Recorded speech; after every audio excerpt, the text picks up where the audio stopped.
est-ce que les sondages envoyés à vos prospects ou à vos clients peuvent-ils être utiles pour développer votre activité? On en parle tout de suite, après le générique. Et après que vous soyez abonné à la chaîne. Abonnez-vous, maintenant. Bonjour, j'espère que vous allez bien. Et on va parler de sondage de prospects ou des clients. D'accord? Donc le prospect, je le rappelle, c'est celui qui est éventuellement intéressé mais qui n'est pas encore client, qui n'a pas encore acheté chez vous. Et le client, c'est celui qui a déjà acheté chez vous. Et souvent, notamment par exemple, je prends l'exemple juste de la téléphonie mobile, on va essayer de faire beaucoup d'offres pour les prospects, pour les attirer. Et une fois qu'on est client, qu'on est devenu client, eh bien, il n'y a plus grand-chose pour nous. J'en reparlerai peut-être dans une prochaine vidéo. Mais du coup, aujourd'hui, est-ce que la fidélité compte encore? Mais ça, ce sera une prochaine vidéo. Donc, on va parler de sondage. Mais le sondage, justement, on parlait de fidélité juste à l'instant, c'est peut-être ce qui va vous permettre de fidéliser vos clients et d'attirer encore plus les prospects. On va voir déjà pourquoi déjà il faut faire un sondage. La première raison de faire un sondage, c'est de connaître et d'identifier les besoins de vos prospects et même de vos clients. Alors de quoi on parle? En fait, aujourd'hui, il y a beaucoup d'entreprises qui connaissent mal leurs clients. Pourquoi? Tout simplement parce que c'est pas spontanément qu'un client va dire « Ah bah moi j'aime ça, j'attends ça, etc. etc. » Ok, il communique pas spontanément ses besoins directement. Ok. Donc en fait, si vous voulez en savoir un petit peu plus sur vos clients, apprendre à mieux les connaître, bah, vous devez tout simplement leur poser la question ou les questions. Et c'est un petit peu le sujet des big data aujourd'hui. C'est qu'aujourd'hui, avant, les entreprises, c'était se montrer sur les réseaux sociaux. Aujourd'hui, à travers les réseaux sociaux, ils veulent comprendre leurs clients. C'est pour ça que vous recevez des pubs qui sont ciblées par rapport aux recherches que vous avez faites. Aujourd'hui, la data est hyper importante et les entreprises veulent tout connaître de leurs clients pour les garder et pour les avoir et pour attirer d'autres prospects. Alors, je vais vous donner quelques exemples de questions qu'il faudra évidemment adapter à votre cible, à votre marché, à votre activité évidemment. Pour le sondage, vous pouvez créer des sondages, et c'est très bien, par l'outil Google Forms, d'accord? Donc, je vous mets le lien dans la description. Et on va voir un petit peu maintenant les questions à poser à vos prospects. Alors déjà, on va d'abord qualifier les attentes des prospects avant l'achat. Donc, on peut leur demander qu'est-ce que vous recherchez sur notre site, quel type de produit vous intéresse, quels sont vos centres d'intérêt, pour quelles occasions vous souhaitez acquérir ce produit ou ce service. Je lis un petit peu mes notes. Voilà, pourquoi vous êtes venu sur notre site internet. Est-ce que vous avez trouvé facilement? Est-ce que vous avez utilisé le moteur de recherche, etc., etc. Voilà le type de questions qu'on peut poser avant pour essayer de qualifier les attentes des clients avant l'achat, client ou prospect. Ensuite, effectivement, une fois que le prospect est devenu client, qu'il est passé à l'achat, vous allez éventuellement lui envoyer également un questionnaire un petit peu.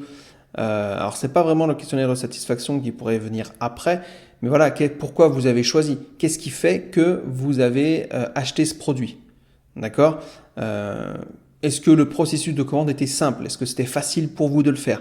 Est-ce que vous avez rencontré des freins lors de votre commande, quand vous avez effectué la commande? Si oui, vous avez des freins, lesquels? Ensuite, vous pouvez dire, voilà, vous avez choisi quel mode de livraison? Pourquoi ce mode de livraison? Le paiement, est-ce que les moyens de paiement proposés vous ont satisfait, etc. Ça peut être hyper intéressant également comme feedback. N'oubliez pas, le feedback est toujours intéressant. Même si des fois ça fait mal, le feedback est toujours intéressant. Et puis effectivement, une fois qu'il a commandé, qu'il a reçu son produit, on peut éventuellement lui envoyer un questionnaire de satisfaction. Donc, est-ce que vous êtes satisfait de l'achat? Est-ce que le produit que vous avez acheté convient-il à vos attentes? Est-ce qu'il est à la hauteur de vos attentes? Est-ce que vous seriez prêt à le conseiller, à le partager, à renouveler cet achat si c'est quelque chose qui peut s'acheter plusieurs fois? Voilà, donc tout ça. Est-ce que vous pensez revenir sur notre site ou notre entreprise après, etc. Voilà.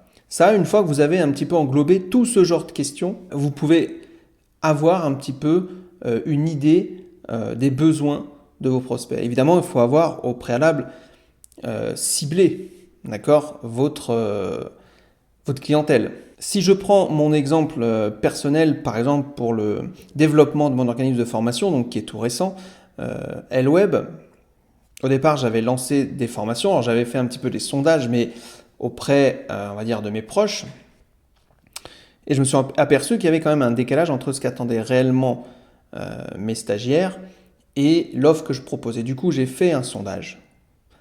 Et je me suis aperçu effectivement, par exemple, que le référencement naturel, que la rédaction des articles était hyper important pour eux, qu'ils voulaient se former vraiment à ça. Donc du coup, j'ai fait une formation qui s'appelle Nectar de SEO, que vous pouvez commander. D'ailleurs, allez-y, elle est remboursée par l'État, donc allez-y, foncez. Donc voilà, donc du coup, j'ai créé tous mes modules de la formation Nectar SEO en fonction des demandes de mes futurs stagiaires. Comme ça, ils ont un produit qui leur correspond vraiment et pas ce que moi je veux. C'est vrai qu'au départ, j'avais pas trop axé sur les réseaux sociaux et j'avais parlé un petit peu de la rédaction d'articles. Et du coup, j'ai vraiment étoffé la partie réseaux sociaux, par exemple, et la partie rédaction d'un article. Où j'écris un article en direct, je leur montre la structure, etc. Enfin, vraiment, voilà. Donc, mais ça, j'aurais pas pu le savoir si j'avais pas eu de feedback de mes stagiaires. Et ces feedbacks, ils vont leur servir à eux et à vous et à tous les prochains stagiaires. Enfin, moi, c'est des stagiaires, mes clients. Et ça, c'est hyper important d'avoir des sondages. N'hésitez pas à faire des sondages. N'hésitez pas, c'est pareil, quand vous créez votre site internet ou votre activité, vous avez tous une mailing list au départ. N'hésitez pas à leur envoyer un sondage pour déjà ce qu'ils pensent de votre site, ce qu'ils feraient, etc. Ça ne veut pas dire qu'il faut tout prendre pour argent comptant, attention.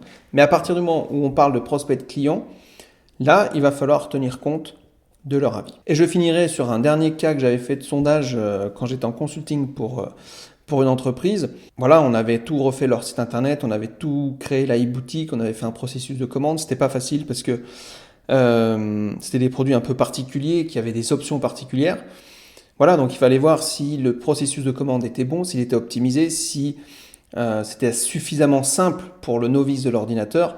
Voilà, donc on a eu des retours, on a eu des feedbacks qui étaient plutôt bons, qui nous ont permis aussi d'ajuster certains paramètres. Et voilà, et après ça roule comme sur des roulettes. C'est hyper important d'avoir un sondage et de pouvoir identifier les besoins de vos prospects ou vos clients. Voilà, moi je vous dis à très bientôt pour une prochaine vidéo de Helweb. N'hésitez pas à vous former, devenez autonome.